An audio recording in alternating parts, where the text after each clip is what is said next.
ఇలా హుజురాబాద్లో పట్టణంలో dumping yard పెడతా ఉన్నారు. ఎట్టు పరిస్థితిలో ఆ డంపింగ్ యార్డు హుజురాబాద్లో పెట్టడానికి వీల్లేదు అని నేను డిమాండ్ చేస్తున్నా కదా. అసెంబ్లీ సాక్షిగా నేను డిమాండ్ చేసిన.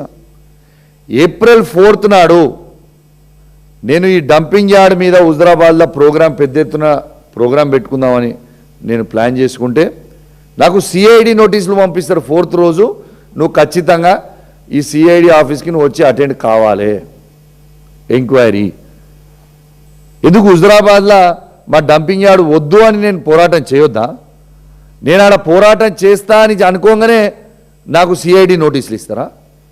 4th కాకపోతే 5th ఇవ్వాల్సింది, 6th. 4th రోజు నా ప్రోగ్రామ్ ఆడ డంపింగ్ యార్డ్ కింద ఉంది కాబట్టి సిఐడి నోటీస్ 4th ఇస్తావు. సరే 4th నువ్వు ఇచ్చినావు, నేను వస్తా, చట్టాన్ని గౌరవిస్తా కావచ్చు.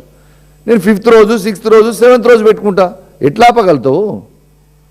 దీనికోసం నువ్వు ఆపుతావా? అసలు డంపింగ్ యార్డ్ అనేది మా హుజురాబాద్లో ఎందుకు పెట్టాలి అంటే కరీంనగర్లో ఉన్న చెత్త అంతా, హనంకొండ వరంగల్లో ఉన్న చెత్త అంతా అది తీసుకొచ్చి హుజురాబాద్లో పెడతారా?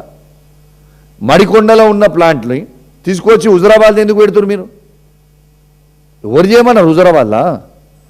మేము ఎట్టు పరిస్థితిలో హుజురాబాద్లో డంపింగ్ యార్డు ఈ కాంగ్రెస్ ప్రభుత్వం పెడుతుందంటే మాత్రం ఊకునే ప్రసక్తే లేదు.